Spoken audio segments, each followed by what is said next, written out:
ক্ষমা করার মালিক কে?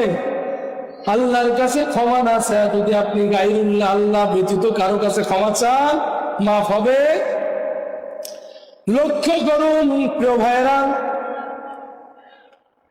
আল্লাহ সুবহানাহু ওয়া তাআলা কুরআনুল কারীমে সূরা আলে ইমরান 3 নম্বর পারা 13 নম্বর পৃষ্ঠা 31 নম্বর আয়াতে রব্বুল আলামিন বলেন, কুল ইন কুনতুম তুহিব্বুনাল্লাহা ফাত্তাবিউনি ইউহিব্বুকুমুল্লাহ ওয়া ইয়াগফির লাকুম যুনুবাকুম আল্লাহু গফুরুর রহিম।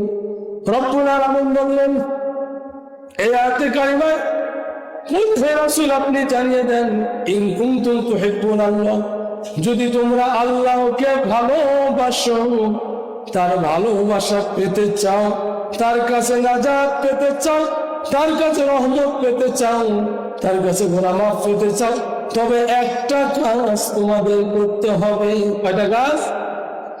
আমরা যে এখানে আসি এত কষ্ট করি এই শীতের দিনে, শীতের রাত্রিতে, উদ্দেশ্য কার? ভালোবাসা পাবো, কার কাছে গুনাহ মাফ চাবো, কার কাছে জান্নাত চাবো, এই উদ্দেশ্য নিয়ে তো আছে, ঠিক কিনা?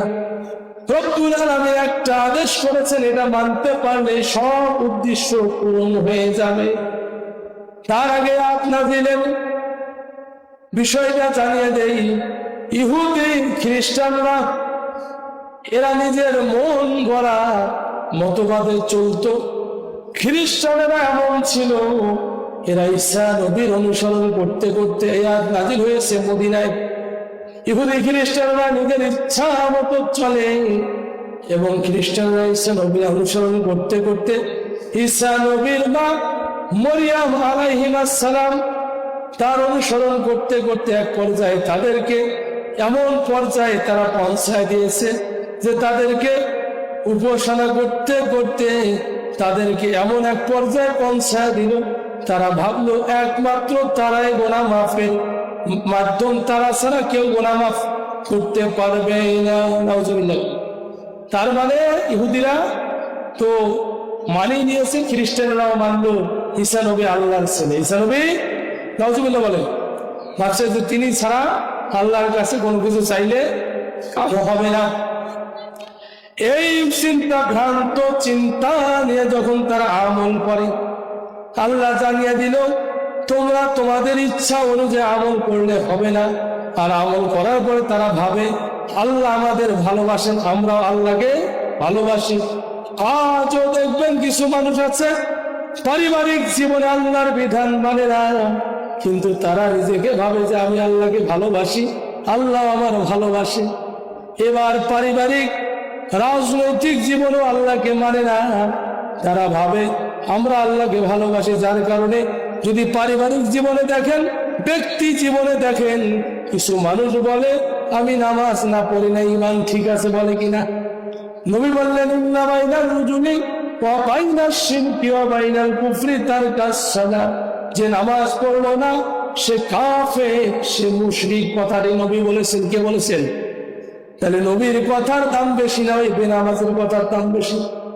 তাহলে যারা বলে নামাজ না পড়ি না ঈমান আছে, বাবা যে কান পেতে শোনেন, তোমাদের এই ভুল চেতনাগুলো বাদ দাও। কারণ আল্লাহ বলছে ওয়ালা তাত্তাবিউ খুতুওয়াতিশ শাইতান, তোমরা শয়তানের পদঙ্ক অনুসরণ করিও না। এই জন্য শয়তানের পথ ছেড়ে দিয়ে আল্লাহর পথে চলে আসো, তা না হলে বিপদ আছে। এবার যারা ব্যক্তি জীবন, পারিবারিক, রাষ্ট্রীয় জীবন, রাষ্ট্রীয় জীবনে আমাদের দেশের একজন বড় মাপের ব্যক্তি বলেছিল আমাদের রাজনীতিতে শরিয়া আইন না, বলে কি বলে নাই? আমরা শরিয়া বিধান মানি না, আমাদের সংগঠনে কোনো শরিয়া বিধান। আমি বলতে চাই পৃথিবী যার, জমিন যার, জমিন যার, পৃথিবী যার, তার হুকুম এই পৃথিবীতে চলবে, ঠিক কিনা বলো? কেউ ভাইরা লক্ষ্য করুন, আসমান যার, জমিন যার, হুকুম চলবে। আপনি কত বড় বাহাদুর, জীবনে তো আসমান তো দূরের কথা, একটা খুঁটি বাঁধার পান নেই। একটা বাঁশ পর্যন্ত আবিষ্কার করতে পারলেন না, একটা দুবলে ঘাস পারলেন না। সকল সৃষ্টির স্রষ্টাকে, সকল ক্ষমতার মালিককে কেমনে আল্লাহ ক্ষমতা দেখায় লক্ষ্য করুন। আমার আল্লাহ বললেন ইব্রাহিম নবীকে যখন আগুনে ফেলার জন্য নমরুদ অগ্নিকুণ্ড তৈরি করলো, বর্ণাকারী বলেন কিতাবে এসেছে বিশাল বড় আগুনের গর্ত তৈরি করলো। আর ওই আগুনের গর্তে ইব্রাহিম নবীকে যখন ফেলায় দেবে, তারা আগুনের তাপের কারণে তার আশেপাশে যাইতে পারে না, এত তাপ, যেতে পারে না। চিন্তা করলো কিভাবে ফেলায় দেবো, ধরে যে ফেলায় দেবো এটা তো কাছাকাছি যাওয়া যায় না, দূর থেকে ধরে ঢেলাইলেও তো পড়বে না। এরা বুদ্ধি করে চরকি তৈরি করলো, যেন 1 থেকে 1.5 কিলো দূর থেকে ওই চরকিটা সেইভাবে টান দিলে চটকে পড়ে যায় আগুনে। তাহলে কত তাপের গভীরতা এই আগুনের অগ্নিকুণ্ড তারা তৈরি করেছে। এবার যখন ইব্রাহিম নবীকে ফেলা দিল, ইব্রাহিম নবী বলল, প্রথমে ফেরেশতাগণ এসে বলল নবী আপনি যদি চান আমরা আপনাকে সাহায্য করে। বলছেন আমার আল্লাহ তো আমাকে দেখেন, আমি আমার আল্লাহর কাছে সাহায্য চাই। এই জন্য ইব্রাহিম নবী আল্লাহর কাছে সাহায্য চাইল। রব্বুল আলামিন জানায় দিল কুল্লা ইয়া নারু কুনি বারদাও ওয়া সালামান আলা ইব্রাহিম, হে আগুন আমার ইব্রাহিমের জন্য শান্তিময় হয়ে যা। তাহলে যে জ্বলন্ত অগ্নিকে শীতল বানিয়ে দেয়, আরামদায়ক বানিয়ে দেয়, শীতল বানায়, সেই শীতল বানার যিনি মহাশক্তিধর ক্ষমতাসীন তিনি হলেন আমাদের আল্লাহ সুবহানাল্লাহ। আল্লাহর মতো ক্ষমতা কি কারো আছে? তাহলে রব্বুল আলামিন ক্ষমতাবান। আপনি কার ক্ষমতার ভয়ে আল্লাহকে ভুলে যান? আপনার এই দুনিয়ার জীবনের ক্ষমতার ভয়ে আল্লাহকে ভুলে যান। ওমিয়া লক্ষ্য করে দেখেন আল্লাহর হাবিব সাল্লাল্লাহু আলাইহি ওয়াসাল্লামের কথা আল্লাহ বলছেন, রব্বুল আলামিন বলছেন তোমরা যদি একটা জিনিস মানো আমি তোমাদের মাফ করবো, গুনাহগুলো ক্ষমা করব। সেই জিনিসটা কি, সে হুকুমটা কি? আল্লাহ বললেন যেহেতু ইহুদি খ্রিস্টানরা আমার রাসূলের আদর্শ মানে, নারীদের ইচ্ছে অনুযায়ী আদর্শ মানে, এই আদর্শ আমি মানতে বলি নাই। আমি যেটা বললাম আল্লাহ বললেন সূরা আলে ইমরান 3 নম্বর পারা 13 নম্বর পৃষ্ঠা 31 নম্বর আয়াত, কুল ইন কুনতুম তুহিব্বুনাল্লাহ, নবী আপনি জানিয়ে দেন, কুল হে রাসূল বলুন ইন কুনতুম তুহিব্বুনাল্লাহ, তোমরা যদি আল্লাহরে পেতে চাও, আল্লাহরে ভালোবাসো, ফাত্তাবিউনি, তবে তোমরা আমি রাসূলের অনুসরণ করো। কার অনুসরণ করব? রাসূলের অনুসরণ করব।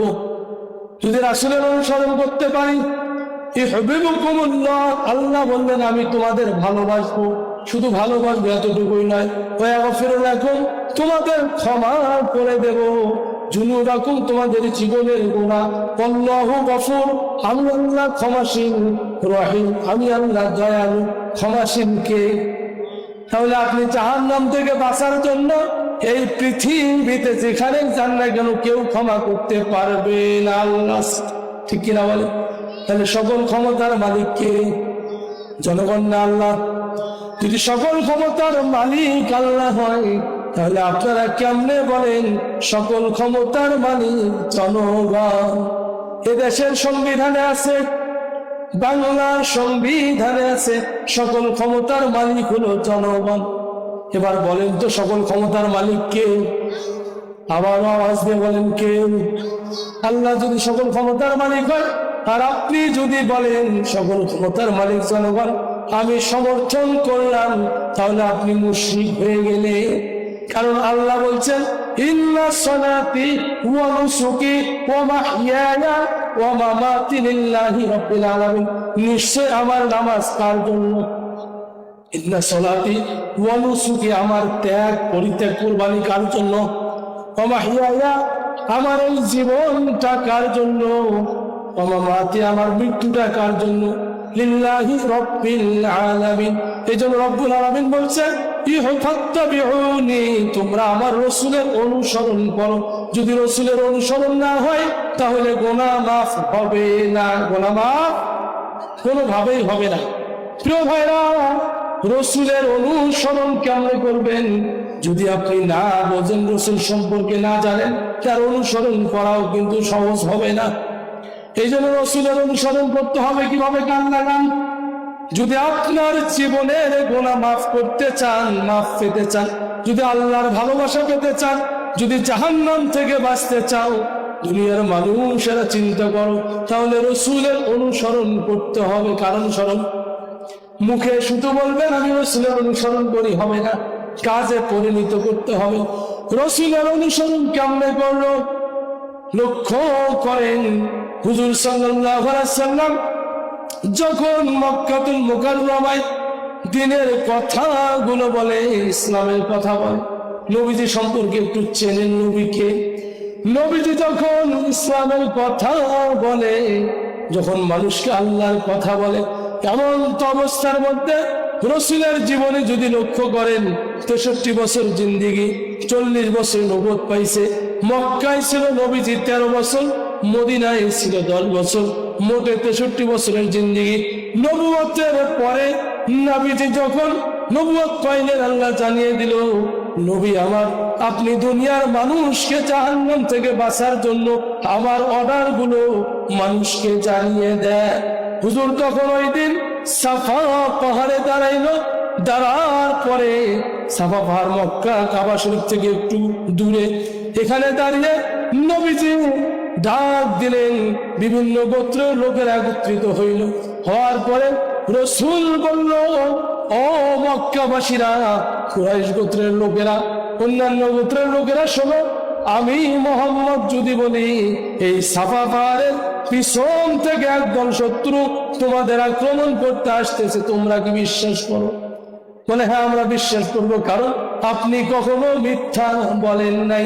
কাজেই নবীর উম্মতেরা কখনো মিথ্যা বলবে না। আপনি কখনো মিথ্যা বলেন নাই। হুজুর বললেন, আমি তোমাদের জানিয়ে দিচ্ছি যে তোমাদের শত্রু শয়তান তোমাদের কুমন্ত্রণা দিয়ে আল্লাহর পথ থেকে ফেরায়া জাহান্নামের পথে নিয়ে যাচ্ছে। ইন্নাহু লাকুম আদুউম মুবিন, শয়তান তোমাদের প্রকাশ্য শত্রু। কাজেই তোমরা শয়তান থেকে আল্লাহর কাছে পানাহ চাও, আর আমি রাসূলের প্রতি ঈমান আনো, আল্লাহর উপরে ঈমান আনো। এ কথা হুজুর বললেন উপস্থিত লোকদের মাঝে। আবু লাহাব রাগ হয়ে উঠলেন, ধমক দিলেন, হে মুহাম্মদ, কি বলো? তুমি কি এই জন্য আমাদের ডাকছো? এটা কোনো কথা হইল? আমরা মক্কার এত বড় বড় নেতা, তুমি আমাদেরকে বাদ দিয়ে এটা কি বলো? আমরাই তো সবকিছুর মালিক। যখন আবু লাহাব এভাবে রাগ হইল, খিসমিসাচ্ছে, আঘাত করবে, সর্বশেষ বলল, মুহাম্মদ তুমি ধ্বংস হও, যে জন্য আমাদের ডাকছো এটা আমরা চাই না ধ্বংস। আর কোনো কথাই পাইলে না, কাজও পাইলে না। আল্লাহ জানিয়ে দিল, নবী আমার, মন খারাপের কারণ নাই, কারণ তাব্বাত ইয়াদা আবি লাহাবিন ওয়া তাব, তাব্বাত ধ্বংস হোক, ইয়াদুন মানে হাত, হস্তদ্বয়, আবু লাহাবের 2 হাত ধ্বংস। এ কথা বললেন কে? মা গুনাহু মালহু আমার কাছে, তিনি যা উপার্জন করেছে এগুলো তার কোনো কাজে আসবে না, যা অর্জন করেছে কোনো কিছু কাজে আসবে না। কথা বলেছেন কে? কেন বললেন? ওখানে তো বহু লোক ছিল, কারণ কোন লোকের উপরে তো আল্লাহ রাগ হইল না, হইল আবু লাহাবের উপরে। কারণ হলো যত লোক ছিল এরা নবীর বিরুদ্ধে কথা বলে নাই, আল্লাহর বিরুদ্ধে বলে নাই, শুনছে কিন্তু তারা হয়তো মানে নাই। আর যিনি সরাসরি আপনার আমার নবীর বিরুদ্ধে কথা বললেন, আল্লাহ বললেন তাকেই ধ্বংস হতে। কাজে ভাইরা আমার, গোটা দুনিয়ার যেখানে মানুষ নবীর বিরুদ্ধে কথা বলবে, আল্লাহর বিরুদ্ধে কথা বলবে, তাদেরকে ধ্বংস করে দিবেন কে? বুঝতেছেন কথা? যারা বলে শরিয়া আইন মানে না, তাদেরকে ধ্বংস করবেন কে? কারণ শরিয়ার বিধিবিধান দাতা হলেন আল্লাহ এবং রাসূল। ওয়াতিউল্লাহ ওয়া আতিউর রাসূল, আল্লাহ বললেন আল্লাহ এবং তার রাসূলের আনুগত্য করো। ওয়াউলিল আমরি মিনকুম, এরপরে যারা উলিল আমর, আলেম ওলামা, যারা আল্লাহর পথে আছে, তোমাদের উপদেশ দেয় সেটাও গ্রহণ করো। আদেশ করলেন কে? এবার যারা বিরুদ্ধে গেল, দেখেন কি হইল। ওই আবু লাহাবের অবস্থা, আবু লাহাব ওখান থেকে রাগ হয়ে চলে আসলো, আর রাসূলকে অভিশাপ দিল। যেহেতু অভিশাপ দিল, তার কিছুদিন পরেই আবু লাহাব মারা গেল। এমন ঘা হয়ে শরীরের মধ্যে পচা দুর্গন্ধময় ঘা হইল, শরীর পচে পচে গোস্তগুলো খুলে যায়। এবার মানুষেরা গন্ধে তার আশেপাশে থাকে না। আল্লাহ বললেন তার কোনো সন্তান সন্ততি কাজে লাগবে না, যা উপার্জন করছে সম্পদ এগুলো কাজে লাগবে না। এবার তার যত সম্পদ ছিল তখন ঘা হইল, শরীরে মানুষ ঘৃণায় চলে গেল, সম্পদও কাজে লাগলো না, সন্তানগুলো কাজে লাগলো না। সন্তান দেখলো বাপ আমার ঘা বেড়াইছে, আর থাকবে এখানে থাকবো না, এখানে আর আশেপাশে নাই। এভাবে আবু লাহাব মরে গেল, তার ওই লাশটার কাছে কেউ গেল না। মানুষ প্রতিদিন যায় আর গন্ধ শুনিয়ে আরো দূর দিয়ে হেঁটে যায়, কাছাকাছি যায় না। ছেলেরা চিন্তা করলো, মানুষ যায় আর গানা ঘোষা করে এটা কার লাশ? বলে এটা ওই আবু লাহাবের লাশ, যে আবু লাহাব মোহাম্মদকে বলেছিল ধ্বংস হোক, আর সে নিজেই ধ্বংস হয়েছে। যে আবু লাহাব মোহাম্মদকে অভিশাপ দিয়েছে, সে আবু লাহাবের ছেলেরাও তার কোনো কাজে আসতেছে না, সমালোচনা করতেছে। ছেলেরা লজ্জায় পড়ে কিছু মানুষকে ভাড়া করে এনে তারা নিজেরাও পাথর ঢেলে ঢেলে নিজের বাপের লাশটা পাথর দিয়ে ঢাকিয়ে দিল। প্রিয় ভাইয়েরা, আমার কাজেই আপনি যখন আল্লাহর বিধান মানবেন না, তাহলে আপনি চুপ থাকেন, তবুও রহমত পাবেন। কিন্তু যখন এই বিরুদ্ধে চলে যাবেন, দুনিয়া ও আখিরাত উভয় জগতে ক্ষতিগ্রস্ত হবেন। ঠিক কিনা বলে? প্রিয় ভাইয়েরা, লক্ষ্য করুন, এবার রাসূল সাল্লাল্লাহু আলাইহি ওয়াসাল্লাম চলে গেলেন তায়েফে। তায়েফে যখন আল্লাহর হাবিব গেল, ওই তায়েফে নবীজির কিন্তু বারন্ত বয়সটা, অর্থাৎ ছোট থেকে বড় হয়েছে 6 বছর পর্যন্ত। মা হালিমাতুস সাদিয়া, নবীজির দুধমা, তার ওই বাড়ি ছিল তায়েফে। যখন রসুলকে প্রথম আনে হালিমাতুস সাদিয়া, আনার পরে যেদিন রসুলকে আনবে ওই দিন মক্কায় যখন মানুষ সন্তানদেরকে নিয়ে যায়, হালিমা বলে আমি গেলাম আমার স্বামী সহ, গিয়ে দেখলাম অন্যান্য মানুষরা তার অনেক সন্তানকে নিয়ে গিয়েছে, কিন্তু মোহাম্মদকে নেওয়ার মতো মানুষ ওই সময় ছিল না। আমি গেলাম মোহাম্মদের কাছে, গিয়ে যখন তাকে নিলাম, কোলে উঠায় নিলাম, আমার বুক ভরে গেল। আমার শরীরটা তখন অসুস্থ মনে হয়েছিল, কিন্তু মোহাম্মদকে কোলে নেওয়ার সঙ্গে সঙ্গে শরীরটা আমার সুস্থ হয়ে গেল। শুধু তাই নয়, আমি হালিমা আমার ওই মরা গাধা, আদা মরার মতো ওর পিঠে যখন উঠে বসলাম, মনে হয় গাধাটা জুয়ালি শক্তি ফেরত পাইল। আমি যখন বাড়িতে আসলাম, আমার বাড়িতে একটা উট ছিল। উটের দুধ পরের দিন দহন করতে গেলাম, আগের দিন দেখলাম উটটা শরীর শুকে গিয়েছে, তার স্তনে কোনো দুধ নাই। পরের দিন মোহাম্মদকে আনার পরে যখন সকালে গেলাম, দেখলাম উট দুধে ভরে গিয়েছে। আমি জানতে পারলাম মোহাম্মদ সাধারণ কোনো মানুষ না, অবশ্য অসাধারণ কোনো ব্যক্তি হবে। আমার আল্লাহ বলেন ওয়া আরসালনাকা ইল্লা রাহমাতাল লিল আলামিন, আমি আল্লাহ গোটা বিশ্ব জগতের জন্য আমি আমার রাসূলকে রহমত হিসাবে প্রেরণ করলাম। কাজেই সেই রাসূলের আদর্শ মানতে হবে। এবার হালিমাতুস সাদিয়া বলেন আমি আমার ছেলেটাকে আনলাম, আনার পরে আমার মোহাম্মদ যখন বাচ্চাদের সঙ্গে খেলে, এমন তো অবস্থায় একজন লোক এসে আমার মোহাম্মদকে পাহাড়ে উঠাইল। ছেলেরা যখন দেখলো খেলতে খেলতে মোহাম্মদকে পাহাড়ে উঠাইল, এরা দৌড়াইতে দৌড়াইতে হালিমাতুস সাদিয়ার বাড়িতে গিয়ে বলল, ও মা, আপনার ছেলে মোহাম্মদকে কিছু লোক এসে ওই পাহাড়ে নিয়ে গেল, নিয়ে গিয়ে বুকটা চিরে ফেললো। হালিমাতুস সাদিয়া চিন্তা করলো, হায় রে, কি হইল, কি হবে এখন আমি জানি না, এ তো আমার সন্তান না, এ তো অন্যের সন্তান, আমিনার সন্তান, আমি তার দুধমা, যদি ছেলেটার কিছু হয় কি জবাব দেবো তার মায়ের কাছে। এই জন্য হালিমাতুস সাদিয়া দৌড়াইতে দৌড়াইতে নবীজির কাছে আসলেন। নবীজি তখনও পাহাড়ের উপরে, নবীকে ধরে নিচে নামাইলেন। নামার পরে বলল, বাবা মোহাম্মদ রে, কি হয়েছে তোমার? আমি যা শুনলাম তা কি সত্য?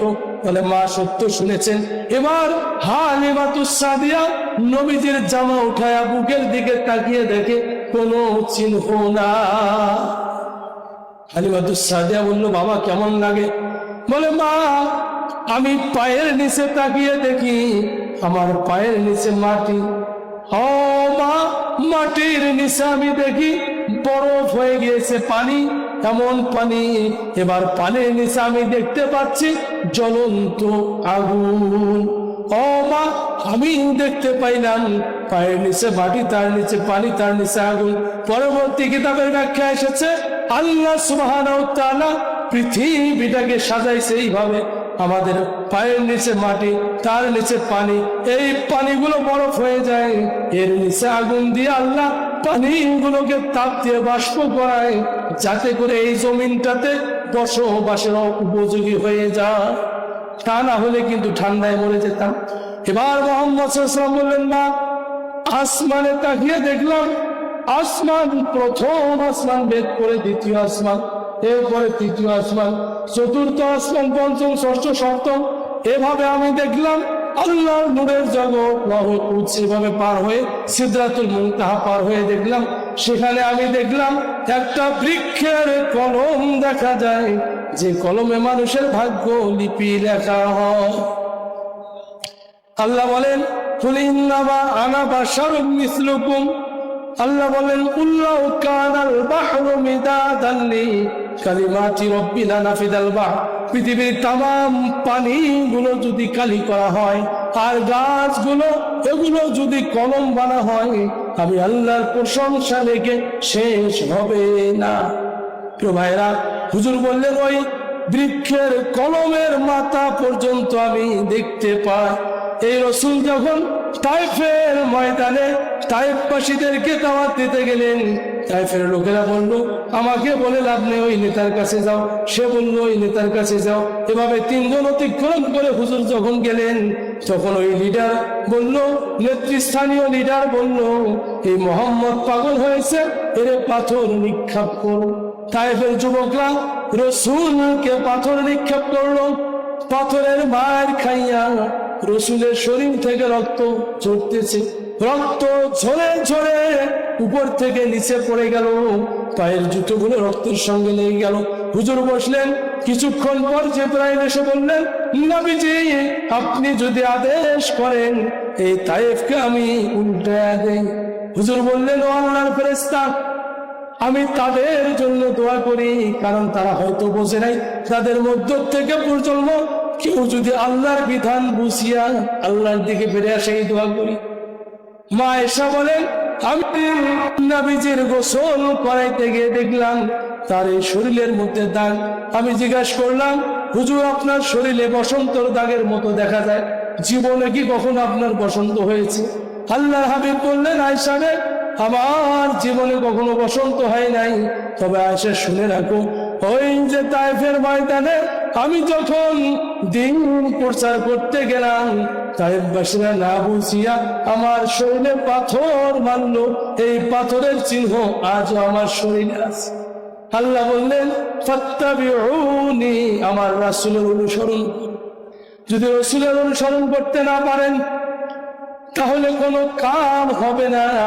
ওয়াজ শুনিয়ে গেলাম, ওয়াজ করিয়ে গেলাম, লাভ হবে ভাই আমলে, আমলেও লাভ হবে না নবীর প্রেম না থাকিলে, ঠিক কিনা বলে? এই জন্য নবীর প্রেম হৃদয়ে বসাতে হবে। নবীর প্রেম আপনি সারাদিন মুখে বললেন আমি রাসূলকে ভালোবাসি, ওই যে ইহুদিদের মতো বললেন, কিন্তু সঠিক নিয়ম মানলেন না। খ্রিস্টানদের মতো বললেন, সঠিক নিয়ম মানলেন না। তার মানে তাদের ইচ্ছা অনুযায়ী চলে, আপনিও আপনার ইচ্ছা অনুযায়ী চললেন। নবীকে যদি ভালোবাসো মুসলমান, প্রমাণ দেখাও মুখে দাড়ি রেখে, ঠিক কিনা বল? যদি রাসূলকে এত ভালোবাসো, মুখে দাড়ি কই? এই জন্য যারা মুখে দাড়ি রাখেন নাই, আপনাদের কষ্ট হোক, আমি কষ্ট দিতে চাই না। আমি সঠিকটা বলতে চাই। মৃত্যুর পরে যখন প্রশ্ন করবে, মান রব্বুকা ওমা দীনুকা ওমা নবিয়ুকা, নবী সম্পর্কে যখন বলবে, আপনি কি বলবেন? এই দাড়ি তো আর আজকে কাটলেন কালকে হবে এমনটা নয়। দাড়ি এক মুষ্টি করতে তো সময় লাগে, কিন্তু আপনার মৃত্যু এক মুষ্টি পর্যন্ত হায়াত থাকবে কিনা লক্ষ্য করে। আমার 5 নম্বর পারার 9 নম্বর পৃষ্ঠা 78 নম্বর আয়াতে বলেন, আইনামা তাকুনু ইদরিকুমুল মাউতু ওয়ালাউ কুনতুম ফি বুরুজিন মুশাইয়াদা। আমি আল্লাহ যখন আদেশ করব, মৃত্যুর যখন পরোয়া জারি করে দেব, তখন তোমরা যেখানে যে অবস্থায় থাকবো না কেন আমার ফেরেশতা সেখান থেকে তোমাদেরকে ধরে বাহির করে তোমাদের রূহটা নিয়ে আসবে, দেহটা মাটিতে পড়ে থাকবে। কাজে ভাইয়েরা আবার কুল্লু নাফসিন যায়িকাতুল মাউত, প্রত্যেকটা প্রাণীকে মৃত্যুর স্বাদ গ্রহণ করতে হবে। মৃত্যু থেকে কেউ বাঁচতে পারবে? কেমন ইমান হওয়া দরকার? রসুলের আদর্শ কেমন হওয়া দরকার? ভাইরা আমার, রসুলের আদর্শ জীবন গেলেও মানতে হবে। বলে কেমনি মানবেন আপনি? মানবেন এইভাবে, শিক্ষা এখান থেকে নেবেন।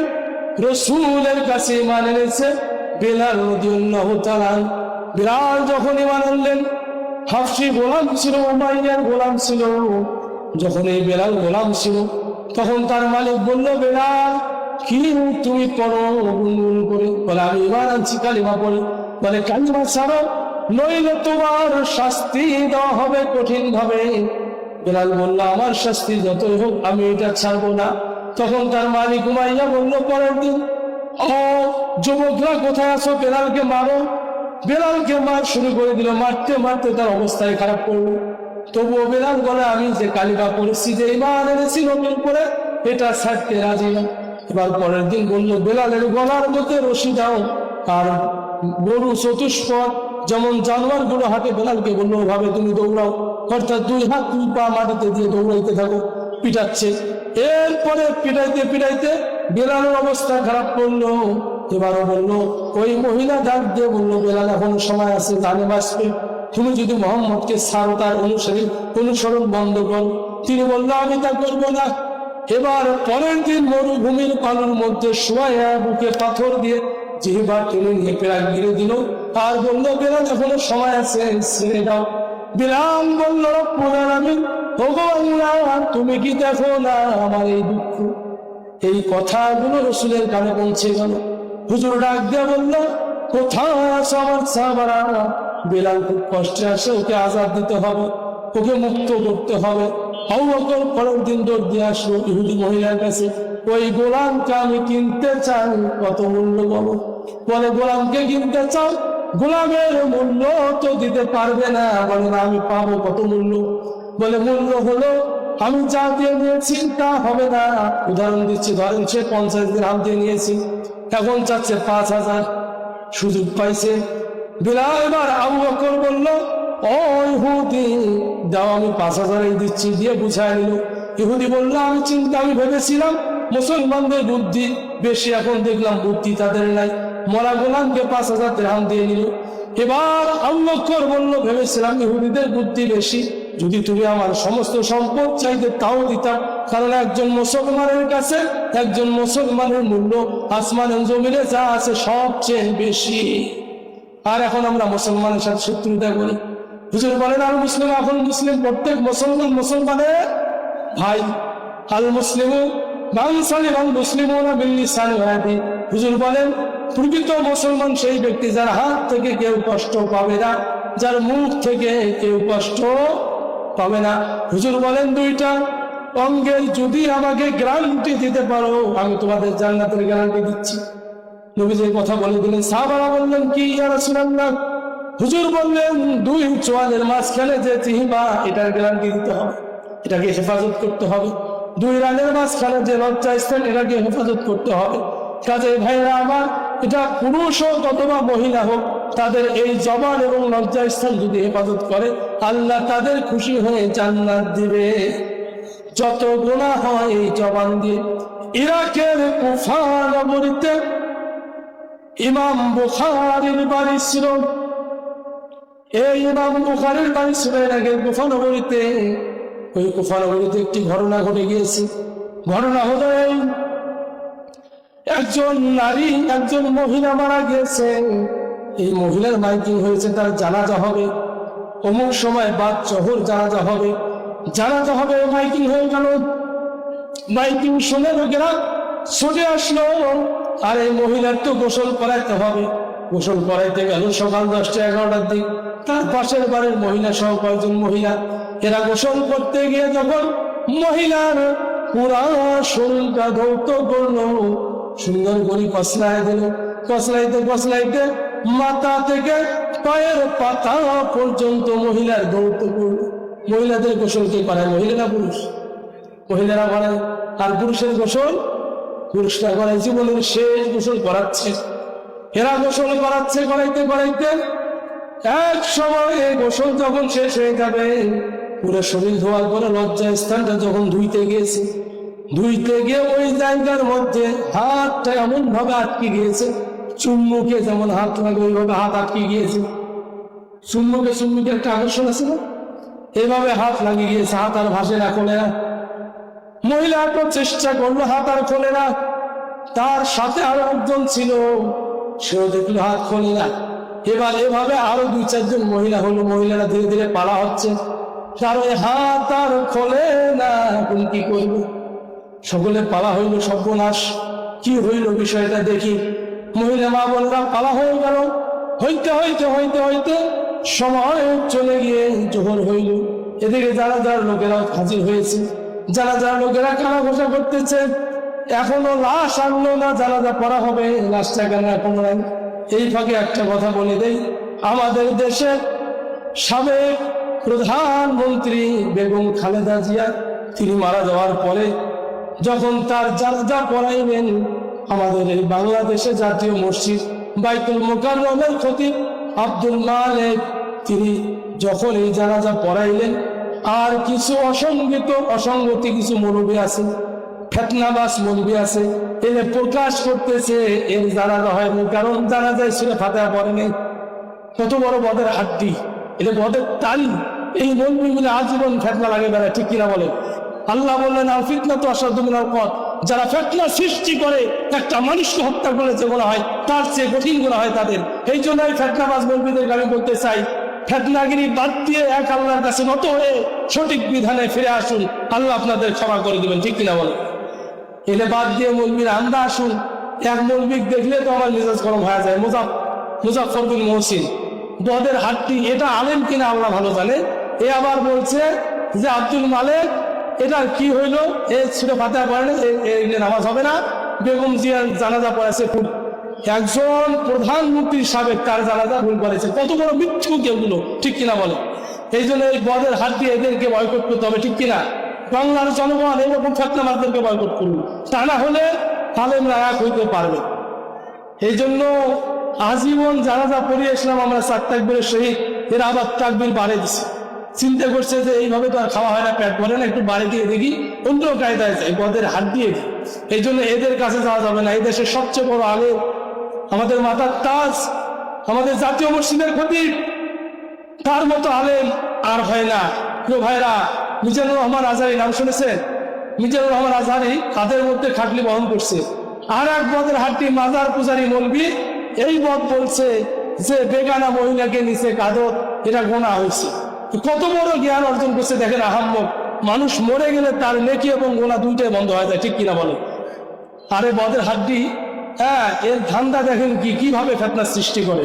প্রিয় ভাইরা, যে কথায় ছিলাম, ওই মহিলা যখন গেল ওইখানে, হাতটা আটকি গেল, জানার দরকার আছে। হাত আটকি যাওয়ার পরে এবার হইল কি, কেউ বলতেছে এই মহিলাকে, লোকজন জানাজা হাজির হয়েছে, জানাজার লোকগুলো বলতেছে কি হয়েছে ঘটনা তারা জানলো। জানার পরে বললো ওই জীবিত মহিলা যার হাত আটকে গিয়েছে, কেউ বললো ফতোয়া দিল ওই মহিলার হাতের কবজি কাটিয়ে দেন, কেটে দেন জীবিত মহিলা। আবার কেউ বললো না, মৃত্যু মহিলার লজ্জা স্থান কেটে দাও। আবার কেউ বললো না, জীবিত মহিলার হাতের এ পর্যন্ত কেটে দাও। আবার কেউ বলতেছে মরাবত্তা দুইটাকে একসাথে কবর দাও। এবার ঘটনা কোনটা সঠিক জানার দরকার আছে না? এটা কিন্তু সমাধান কোরআনের আয়াত দিয়ে আছে। কেউ ভাইরা, এই সমস্যার সমাধান যেহেতু আমার সময় বেঁধে দেওয়া আছে, 9টা 30 মিনিট পর্যন্ত আমি সময়ের বাহিরে আলোচনা করব না। এটা আপনাদের স্মরণ থাকলো, ওই হাত কোন পর্যন্ত কাটবে, মরাবত্তার কবর দিবে নাকি না দিবে, এইটা আপনাদেরকে যদি আল্লাহ কখনো সুযোগ দেয় জানিয়ে দেবো। যেহেতু সময় আমার আর না, আমি আমার এই সময় শেষ করে দিচ্ছি। আলহামদুলিল্লাহ রাব্বিল আলামিন। আসসালামু আলাইকুম ওয়া রাহমাতুল্লাহি ওয়া বারাকাতুহু।